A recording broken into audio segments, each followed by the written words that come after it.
everyone. Welcome back to Glow with KBeauty. I'm your host, Jody, and the podcast that helps you protect, nourish, and glow. Lately, Korea's beauty treatments have been making waves around the world, not just as skincare products, but as a travel experience in themselves. From high-tech facials and laser treatments to personalized anti-aging programs, Korea has become a go-to destination for those seeking world-class results. Foreign tourists are no longer coming here just for K-pop concerts or shopping in Myeongdong. They're booking beauty itineraries, spending their mornings exploring palaces and their afternoons in top-tier clinics in Gangnam or Apgujeong. Clinics offer multilingual consultations, tailored treatment plans, and quick recovery solutions so visitors can enjoy the rest of their trip looking and feeling refreshed. With advanced technology, competitive pricing, and a culture that celebrates beauty innovation, Korea is redefining what souvenir means. For many, it's a renewed glow and boosted confidence. And here on Glow with KBeauty, we'll keep exploring how this trend is shaping the future of beauty travel. Don't forget to like, subscribe, and join us next time on Glow with KBeauty podcast. Okay, imagine this. You step off a plane after a whole year living in Tanzania. We're talking intense sun, relentless heat, humidity, just constant. Yeah, really extreme environment. Exactly. And you look in the mirror, and the skin staring back, it's just changed dramatically, unexpectedly. So today, we're doing a deep dive into that exact kind of experience. We're following this one person's story.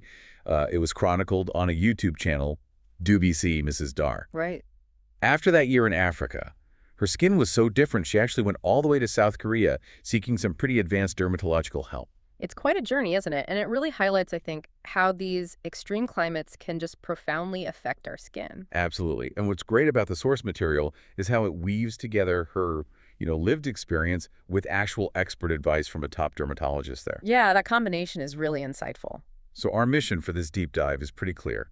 We want to unpack the specific ways that hot, humid, sunny climates challenge skin health. Like, what exactly is going on there? Right. And we'll explore the dermatologist's take on it, the analysis, and then look at the targeted treatments they used, how they actually address those specific concerns. And also maybe touch on why South Korea, why is it becoming this global hub for specialized skincare? Yeah, definitely want to get into that. So if you've ever felt your own skin react to maybe a vacation or a change in environment. Or even just seasonal shifts sometimes. Yeah. Or if you're just curious about, cutting-edge skincare stuff, this deep dive should offer some real aha moments. Think of it as maybe a shortcut to understanding that complex relationship between climate and skin. Okay, let's dive in. So starting with the situation. After the year in Tanzania, what did our source actually report seeing? Well, the changes were significant. She mentioned always thinking she had oily skin back in her 20s. Okay. But now, mid-30s, after Tanzania, it was just persistently dry, really dry. Like moisturizers just sat on top, didn't seem to sink in. That feeling, yeah. And beyond just the dryness, she noticed her pores looked larger. There was a general feeling of skin laxity, like things weren't as firm. Sagging, sort of. Yeah, a bit of that. Yeah. And persistent acne, which then led to pigmentation issues. Dark spots left behind. So it wasn't just superficial. It sounds like it was really affecting how she felt about her skin, maybe even aging. Absolutely. And that's where the dermatologist's input is so illuminating. Right. What do the experts say was causing all this? Well, it's multifaceted. Strong sun, high UV, high temperatures. They don't just dehydrate you on the surface. Yeah. Paradoxically, the dermatologist explained that heat can actually ramp up sebum production. Oil production. Oh, interesting. So dry and oily at the same time? Kind of. You get the dehydration from the heat and sun, but also more oil, then add sweat to the mix. Wow, okay. And you've got this perfect storm for clogged pores, breakouts. Makes sense. But what's also really key, and maybe less obvious, is the impact of rapid temperature shifts. Think about going from that intense outdoor heat into cool, air-conditioned buildings. Right, back and forth all day. Exactly. That constant switching can seriously mess with the skin's natural moisture barrier. It leads to significant water loss, transepidermal water loss, they call it. Wow. So it's not just the sun beating down, it's that constant adjustment your skin has to make. Yeah, that's a crucial point. It kind of changes how you think about it. It really does. So, okay, given this complex picture, dryness, oiliness, clogged pores, laxity, the barrier issue, how did the dermatologist actually approach fixing it? What was the plan? They recommended a two-pronged approach, basically, focused on the main concerns. Okay. So for the enlarged pores and that feeling of laxity, the main recommendation was Eligio lifting. Eligio, what's that? It's a treatment that uses focused heat energy radio frequency, usually delivered deep into the dermis.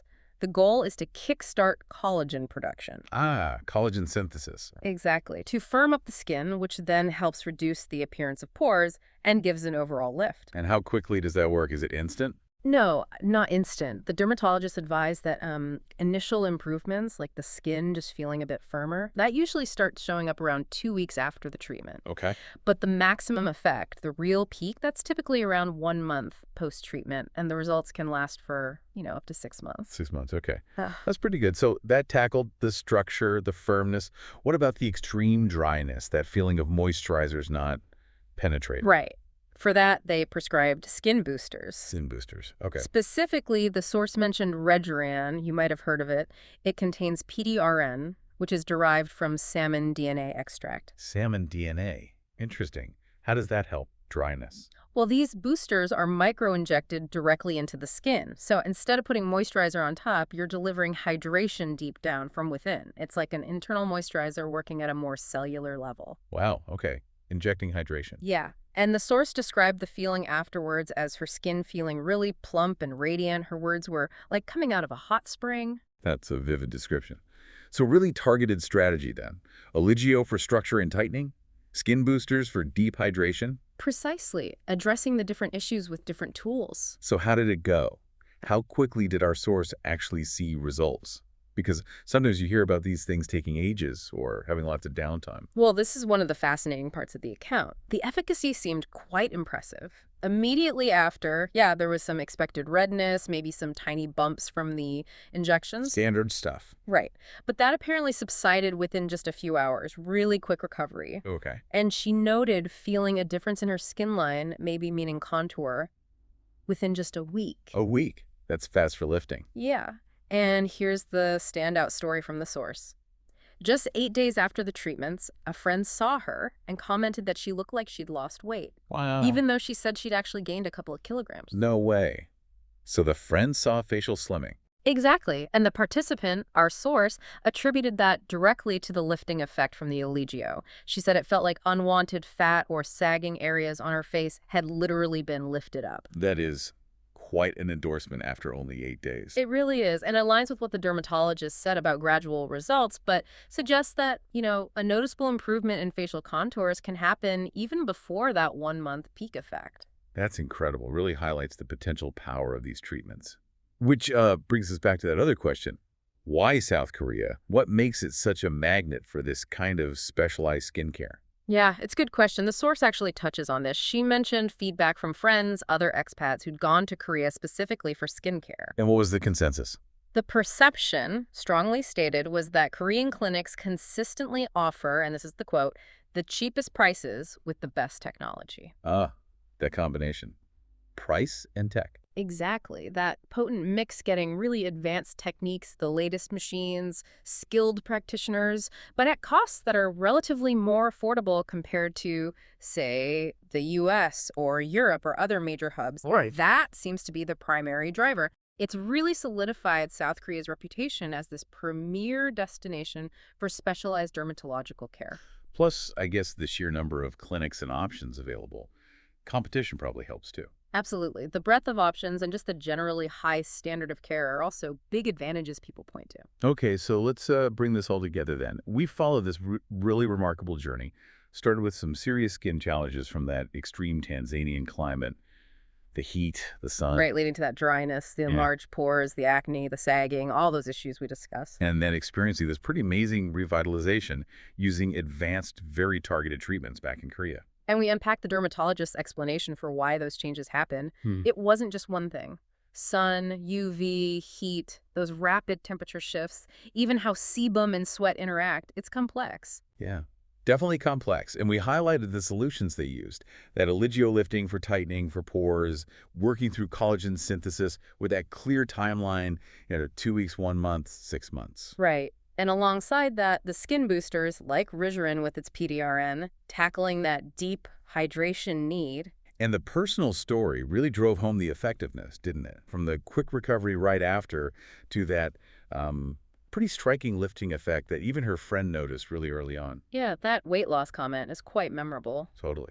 And then there's the whole perception of Korea's global advantage in skincare, that cheapest with the best technology angle, making it a real go-to place. So hopefully understanding these principles, how climate impacts skin, how these specific treatments work, it can be empowering for anyone listening. Right. Whether you're dealing with your own environmental skin stress or maybe just curious about exploring more advanced treatments beyond your daily routine. It definitely prompts a bigger thought, doesn't it? With more people traveling globally and with climates shifting around the world.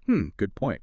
How might this kind of personalized, specialized dermatological care, the type we saw showcased in Korea, how might that become, well, more essential, more accessible maybe, as part of just our ongoing health and well-being? Moving beyond just like buying the right cream into more expert-led interventions when needed. Exactly. Is that where things are headed? It's a really interesting question to ponder. So what does this all mean for you?